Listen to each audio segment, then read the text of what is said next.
आज आपके सम्मुख उपस्थित हुए हैं भारत में संविधान सभा विषय को लेकर के परिचर्चा करने के लिए। हमने अपने पिछले वीडियोस में आपको भारत के राष्ट्रीय आंदोलन के संदर्भ में पीसीएस और आईएएस मेंस के दृष्टिकोण से और प्रीलिम्स परीक्षा के दृष्टिकोण से चीजों को परिचर्चा किया। साथ ही साथ स्नातक के पाठ्यक्रम के अनुरूप भी चर्चा करने का प्रयास किया।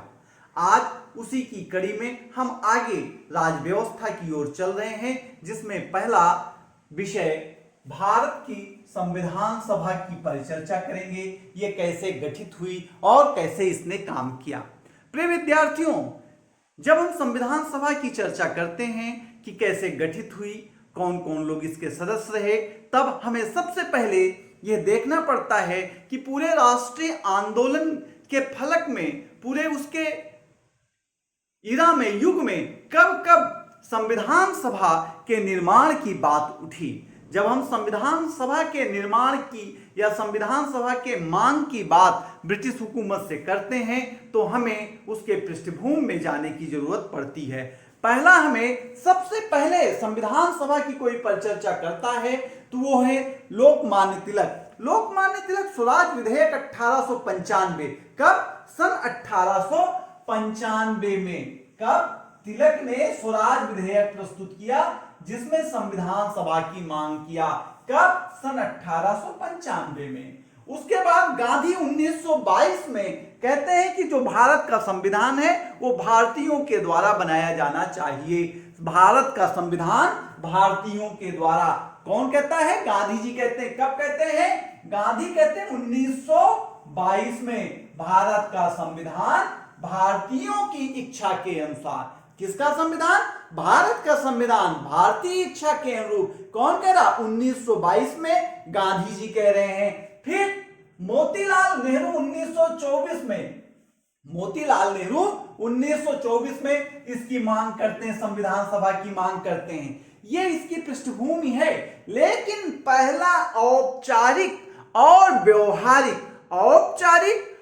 व्यवहारिक संविधान सभा की मांग सर्वप्रथम वामपंथी नेता मानवेंद्र नाथ राय करते हैं। कौन करता है? मानवेंद्र नाथ राय करते हैं। कब करते हैं? 1934 में करते हैं। पहला औपचारिक और व्यवहारिक संविधान सभा की मांग एम एन राय करते हैं। 34 में ही स्वराज पार्टी भी संविधान सभा की मांग करती है। और कांग्रेस 1935 के अधिवेशन में क्या करती है? भारत में संविधान सभा की मांग करती है। कांग्रेस कब करती है? 1935 में। आधिकारिक रूप से। कैसा? आधिकारिक रूप से संविधान सभा की मांग करती है कांग्रेस। कब? 1935 में। और पंडित जवाहरलाल नेहरू 1938 में, जवाहरलाल नेहरू जो है 1938 में संविधान सभा की मांग करते हैं और कहते हैं ये संविधान सभा सार्वभौमिक वयस्क मताधिकार के आधार पर निर्वाचित होनी चाहिए।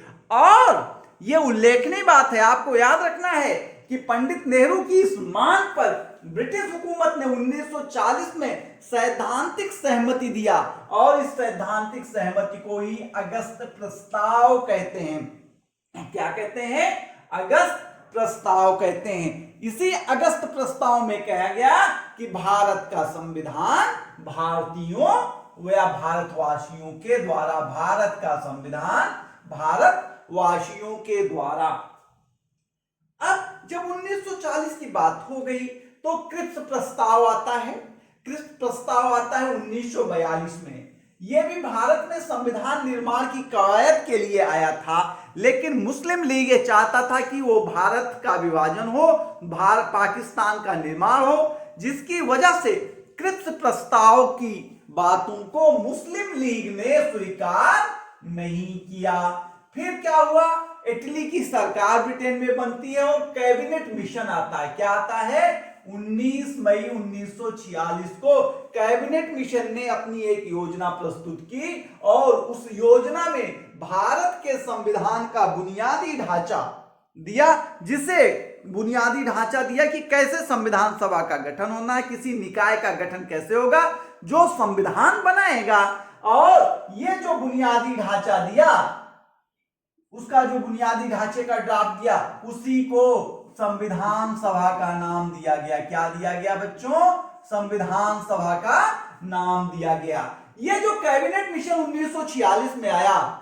इसमें 3 सदस्य, लॉर्ड पैंथिक लॉरेंस था। कौन इसका उपकर्ता? लॉर्ड पैंथिक लॉरेंस था। दूसरा एपी अलेक्जेंडर था और तीसरा स्टेफोर्ड क्रिप्स था। ये 3 सदस्य थे। इन तीनों लोगों ने अपने ड्राफ्ट में कहा कि कैसे संविधान सभा का चुनाव हो, तो कहा अप्रत्यक्ष तरीके से हो, प्रांतीय विधानसभाओं का निर्वाचन कर लिया जाए, उनके अंतर्गत अप्रत्यक्ष तरीके से जनसंख्या के अनुपात में पृथक निर्वाचन पद्धति, एकल संक्रमणीय और आनुपातिक प्रतिनिधित्व प्रणाली से, आनुपातिक प्रतिनिधित्व प्रणाली से संविधान सभा के सदस्यों का चयन किया जाए। और कहा कि 10 लाख पर 1 सीट हो। कितना हो? जनसंख्या के अनुपात में चयन हो। कौन कह रहा है? Cabinet mission. कहा कि पहले प्रांतीय विधानसभाओं का निर्वाचन हो जाए, फिर प्रांतीय विधानसभा के सदस्य क्या करें? अप्रत्यक्ष रूप से संविधान सभा के सदस्यों का निर्वाचन कर लें और 10 लाख पर 1 सदस्य का निर्वाचन हो, अप्रत्यक्ष हो, अप्रत्यक्ष निर्वाचन हो, पृथक निर्वाचन हो, एकल संक्रमणीय और आनुपातिक प्रतिनिधित्व प्रणाली का उपयोग किया जाए। यह जो कैबिनेट मिशन था भारत के संविधान के लिए, कहा कि 389 सदस्य संविधान सभा के होंगे। कितने सदस्य होंगे? 389 सदस्य। 389 में कहा कि ब्रिटिश प्रांत से 296 सदस्य आएंगे। बच्चों, ब्रिटिश प्रांत से कितने आएंगे? 296। और देसी रियासतों से आएंगे 93। देसी रियासतों से कितने? 93। देसी रियासतों से कितने आएंगे? 93 आएंगे। ब्रिटिश प्रांत में कहा कि 292 सदस्य तो ब्रिटिश भारत के जो 11 प्रांत हैं इससे आएंगे। ब्रिटिश भारत के प्रांतों से 292 सदस्य आएंगे और 4 सदस्य आएंगे चीफ कमिश्नर के प्रांत से। चीफ कमिश्नर के प्रांत से 292 ब्रिटिश भारत से आएंगे और 4 चीफ कमिश्नर के प्रांत से। चीफ कमिश्नर के प्रांत 4, 1-1 सीट दिया। कहा दिल्ली से 1 आ जाएंगे, अजमेर और मारवाड़ से। दिल्ली से 1, अजमेर मारवाड़ से 1, कुर्ग से 1 और बलूचिस्तान से 1। ये 4 सदस्य आ जाएंगे और 292 आएंगे ब्रिटिश भारत के। कहा कि ये 296 सदस्य जनसंख्या के अनुपात में आएंगे। किसके अनुपात में आएंगे? जनसंख्या के अनुपात में आएंगे। जनसंख्या के अनुपात में आएंगे तो क्या होगा? मुसलमान, सिख और सामान्य जाति। कहां कहां से आएंगे? मुसलमानों से आएंगे, सिखों से आएंगे और सामान्य जातियों से आएंगे। इसका निर्वाचन कब हुआ? जुलाई 1946 में हुआ। 296 का निर्वाचन जुलाई 1946 में हुआ और 208 मेंबर जीते कांग्रेस से।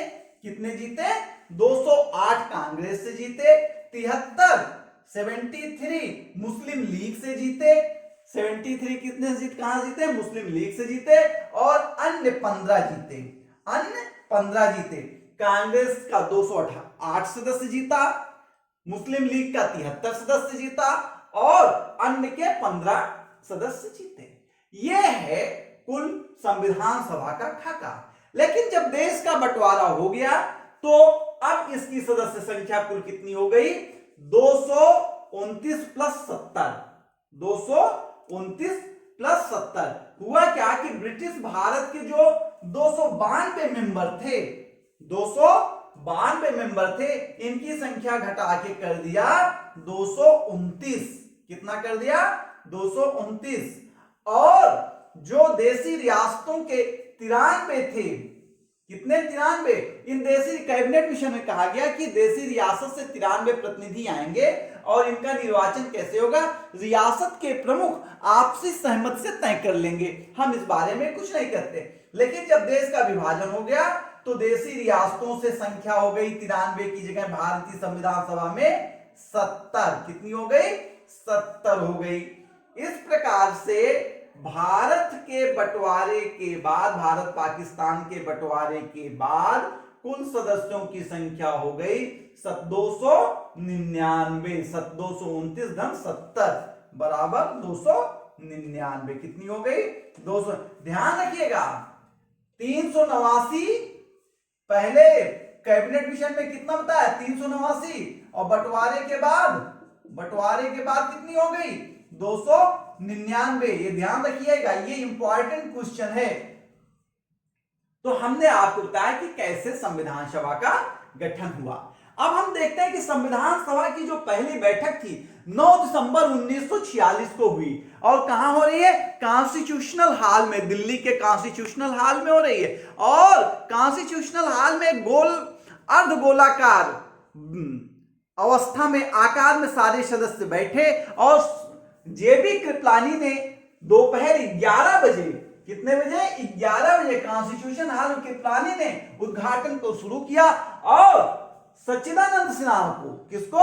सच्चिदानंद सिन्हा को, जो आयु में सबसे ज्येष्ठ थे, उनको अस्थायी अध्यक्ष घोषित किया तथा उनका परिचय दिया। कहा कि सच्चिदानंद सिन्हा के बारे में लोगों को बताया और सच्चिदानंद सिन्हा उठे, उन्होंने विभिन्न देशों से मिली हुई बधाई को लोगों को पढ़ करके सुनाया।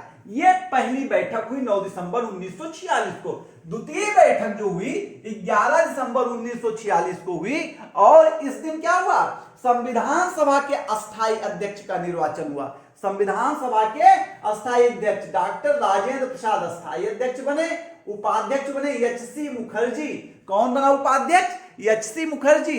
और इसी 11 दिसंबर को ही संवैधानिक सलाहकार बी.एन. राव बने। आपको विद्यार्थियों बताऊं, जब पहला अधिवेशन स्टार्ट हुआ और पहले अधिवेशन में हम देखें तो जो पंक्ति में लोग बैठे थे, आगे की पंक्ति में बैठे थे, उसमें आगे से बैठने वालों में पंडित नेहरू थे, मौलाना अबुल कलाम आजाद थे, सरदार पटेल थे, कृपलानी थे, डॉक्टर राजेंद्र प्रसाद थे, सरोजनी नायडू थी, हरे कृष्ण महताब थे, गोविंद वल्लभ पंत थे, अंबेडकर थे, शरत चंद्र बोस थे, मौलाना आशफ अली थे और राजगोपालाचारी थे।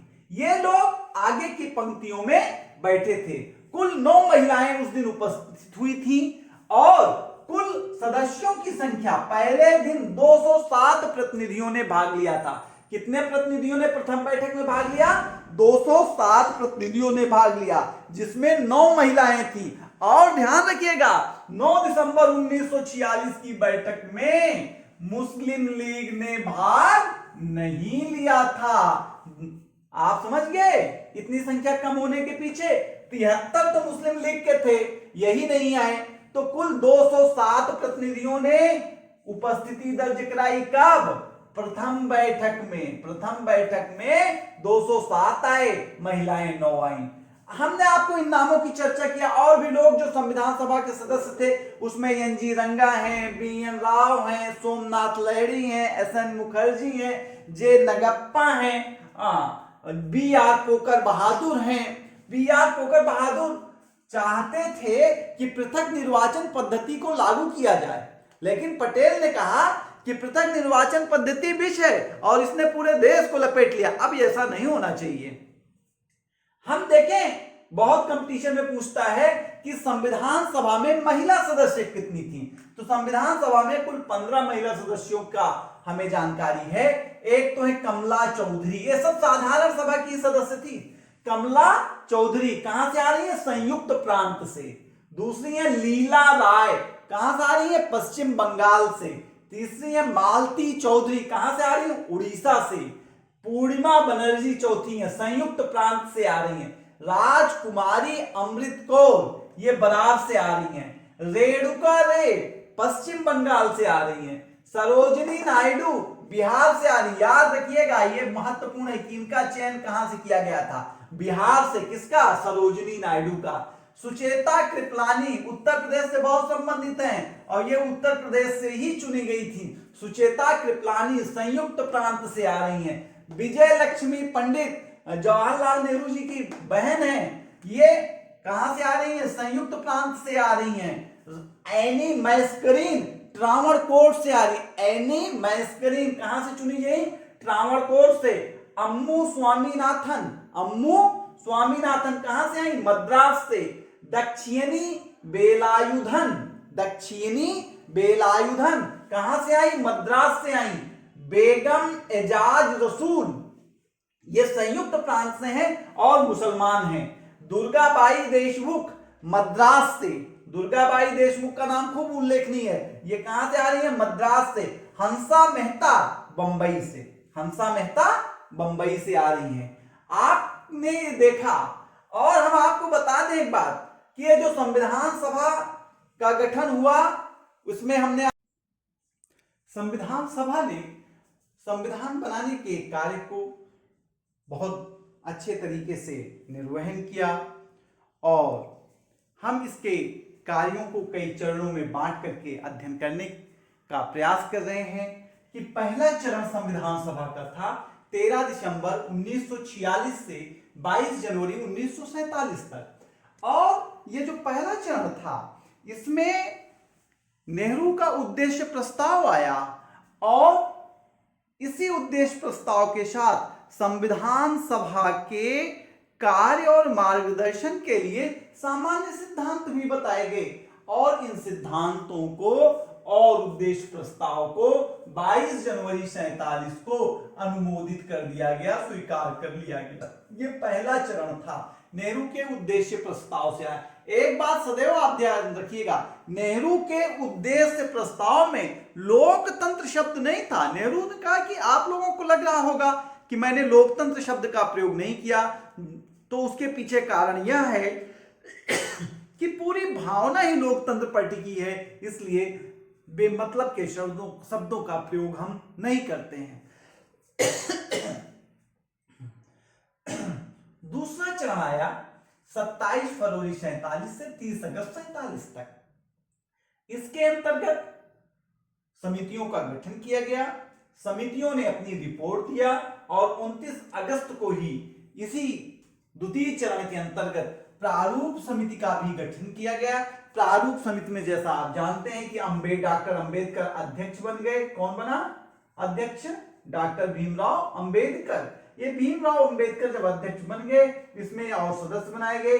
कौन सदस्य था? N G. Ayyangar, Alladi Krishna Swami Iyer, K M. Munshi, Mohammad Saiyid Mohammad Saadulla, N Madhavrao. N Madhavrao 1948 में इसके सदस्य बनते हैं प्रारूप समिति के, क्योंकि बी.एल. मित्तल इसके सदस्य थे, उनका निधन हो जाता है।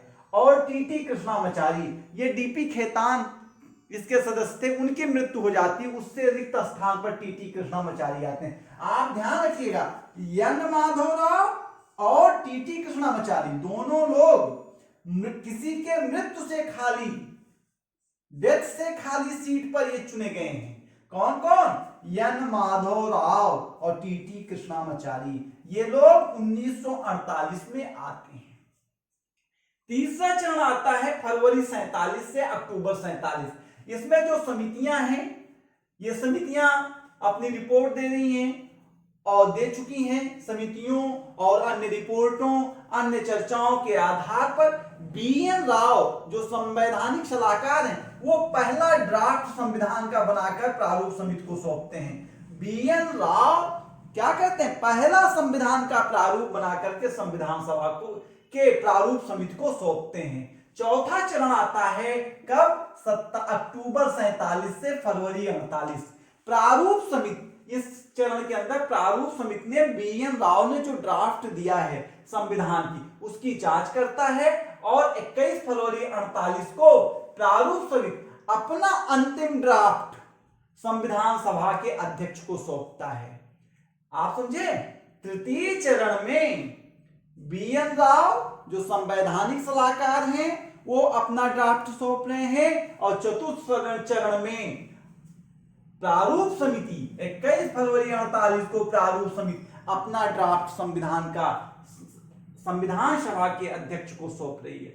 पांचवा चरण जो है, इसमें जो संविधान का मसौदा बना है उसका प्रकाशन किया जाता है, जनता के बीच प्रसारित किया जाता है, जनता इस पर विचार विमर्श करती है, इसकी आलोचना करती है और जो सुझाव प्राप्त होते हैं उसको एक विशेष समिति के द्वारा जांचा परखा जाता है। उस विशेष समिति में संघ संविधान समिति के सदस्य हैं, प्रांतीय संविधान समिति के सदस्य हैं और स्वयं मसौदा समिति के सदस्य हैं। इनमें सारे सदस्य नहीं, कुछ कुछ सदस्यों को लेकर के एक विशेष समिति बनाई जाती है जो इसका निरीक्षण करती है, अवलोकन करती है और पुनः मसौदा संविधान दोबारा प्रकाशित किया जाता है। समझे आप? 5वें चरण में 2 बार क्या किया जा रहा है? मसौदा संविधान पब्लिश हो रहा है। एक बार पब्लिश होता है मसौदा संविधान तो क्या होता है, जनता की आलोचना आती है, उनके सुझाव आते हैं, फिर उस पर विचार होता है, फिर विचार होकर के 21 फरवरी 48 को पुनः मसौदा संविधान प्रकाशित होता है। छठे चरण में अंबेडकर जो हैं मसौदा संविधान को और संशोधनों की सूची को संविधान सभा के सामने प्रस्तुत करते हैं। किसके सामने प्रस्तुत करते हैं? संविधान सभा के सामने प्रस्तुत करते हैं। फिर 7वें चरण में अब संविधान का प्रथम वाचन होता है। क्या होता है? प्रथम वाचन होता है। प्रत्येक अनुच्छेदों को पढ़ा जाता है, उसकी आलोचनाएं होती हैं, उसमें संशोधन प्रस्तुत किए जाते हैं, सुझाव दिए जाते हैं। ये प्रथम वाचन नवंबर 48 से 7 अक्टूबर 1949 के बीच होता है 7वें चरण में। और 8वां जब चरण आता है इस पे प्रारूप का दूसरा वाचन होता है। इसके अंतर्गत पहले वाचन में प्राप्त सुझावों को संशोधित करके लिया स्वीकारा जाता है और उसमें जो अनुच्छेद दिए हैं उनका क्रमांक ठीक किया जाता है, जो भाषा है उसको परिमार्जित की जाती है और अंत में संविधान संशोधन का प्रारूप 3 नवंबर 1949 को संविधान सभा के अध्यक्ष को पुनः दिया जाता है। अब तृतीय वाचन, तीसरा वाचन 17 नवंबर 1949 को, 17 नवंबर 1949 से 29 नवंबर 29 नवंबर 1949 तीसरा वाचन जो है 9वां चरण नवंबर 1949 में संपन्न होता है और इसका अंतिम सत्र 24 जनवरी 1950 को समाप्त होता है। 24 जनवरी 1950 को संविधान सभा के 284 सदस्य इस पे दस्तखत कर देते हैं और संविधान फाइनल हो जाता है। इस संविधान को बनाने में 2 वर्ष 11 माह 18 दिन लगे। कुल 11 सत्रों में बैठकें आयोजित हुई। 165 दिन काम चला, जिसमें 114 दिन संविधान के प्रारूप पर बहस हुआ। हम समझते हैं कि आपको भारत के संविधान सभा के विषय में मेरी परिचर्चा पसंद आई होगी और आप मेरे YouTube लिंक जिसका नाम है लर्न विथ DRGT को लाइक, सब्सक्राइब और शेयर करेंगे और हम अब आगे से भारत के संविधान को आपके साथ परिचर्चा करेंगे और एक एक अनुच्छेद आपको पढ़ाने का प्रयास करेंगे, समझाने का प्रयास करेंगे। Thank you, thank you, thank you.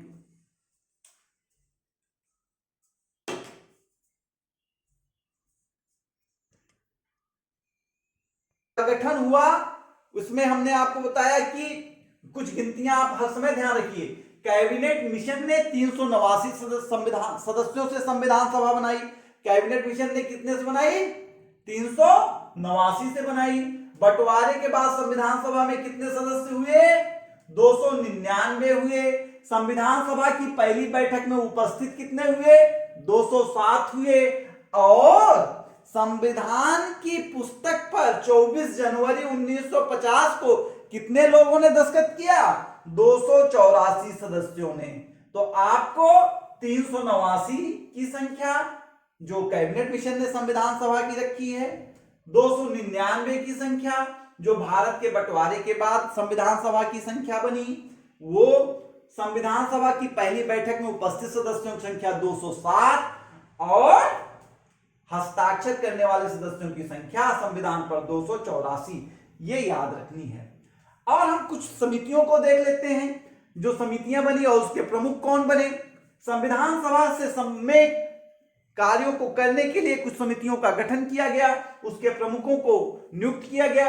Doctor Rajendra Prasad को नियम समिति, संचालन समिति, राष्ट्रीय ध्वज की तदर्थ समिति और वित्त एवं कर्मचारी समिति का प्रमुख नियुक्त किया गया। किसको? डॉक्टर राजेंद्र प्रसाद के पास क्या क्या आया? नियम समिति, संचालन समिति, राष्ट्रीय ध्वज की तदर्थ समिति और वित्त एवं कर्मचारी समिति। जवाहरलाल नेहरू के पास संघ शक्ति और राज्य समिति, संघ शक्ति और राज्य शक्ति, राज्य समिति मिली। सरदार पटेल को प्रांतीय संविधान समिति और परामर्श समिति मिली। अंबेडकर को एक ही समिति मिली, प्रारूप। कृपलानी को झंडा समिति और मूल अधिकार उप समिति का प्रमुख बनाया। यश वर्धाचार्य को सर्वोच्च न्यायालय समिति और एच.सी. मुखर्जी को अल्पसंख्यक उप समिति का प्रमुख बनाया गया। यह संविधान सभा ने 13 दिसंबर 1946 को क्या किया? संविधान निर्माण करने की औपचारिक शुरुआत किया। और यह औपचारिक शुरुआत किसके साथ हुई? नेहरू के उद्देश्य प्रस्ताव के साथ हुई।